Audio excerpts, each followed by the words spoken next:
তো গাইস আমি জানি না যে আমার কাছে এই ভিডিওগুলো আসে কিনা, তোমাদের কাছেও আসে কিনা আমি বলতে পারবো না, কিন্তু আমার কাছে এইসব ভিডিওগুলো ভরে ভরে আসে। এখন আগের দিন আমার ফিডে এসছে কি না, লোকটা বলছে যে স্কুলে হোমওয়ার্ক থেকে কী করে বাঁচা যায়।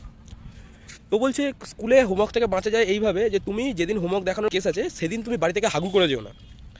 তো যখন যেই পিরিয়ডে হোমওয়ার্ক দেখানো হবে সেই পিরিয়ড অবধি হাগুটাকে আটকে রাখো, আর যেই হোমওয়ার্ক দেখতে হবে সেই সময় হাগুটা করে দাও। তুমি হাগুটা করে দিলে যে গন্ধ ছড়াবে, স্যার ম্যাডাম এমনি পালিয়ে যাবে, হোমওয়ার্ক দেখবে না। আবার এই লোকটা নাকি মোটিভেশনাল ভিডিও বানায়, এটা মোটিভেশনাল ভিডিও? আবার ভিডিও শেষে বলেও দিচ্ছে ফলো করলো দোস্ত, সিগমা বানা দুঙ্গা। এটা সিগমা? হাগু করে সিগমা? তারপরের ভিডিও এরকম কি না, স্কুলের ম্যামকে কী করে পটাবো। আমার সাদা মনে একটাই প্রশ্ন রয়েছে, আমি স্কুলে হাগু করতে ম্যামকে পটাতে যাচ্ছি না পড়াশোনা করতে যাচ্ছি? আবার বাচ্চা কাচ্চাগুলো এসব শুনে আবার অ্যাপ্লাইও করে নিচ্ছে ভাই। ম্যাডাম যখন ক্লাসে ঢুকছে, ম্যাডামকে ঢুকলেই ম্যাডাম বলছে চলতি ফিরতি কোকি নে ভাই, আর হাগু চেপে রাখতে পারছে না, হাসতে যাচ্ছে, পুত করে পিছন দিক দিয়ে বেরিয়ে যাচ্ছে হাগু। আবার এই লোকটা আবার লাস্টে বলেও দেয় কি না, মুঝে ফলো করালো তো সিগমা বানা দুঙ্গা। এগুলো বাচ্চাদেরকে সিগমা বানানো হচ্ছে? এগুলো কী ধরনের সিগমা?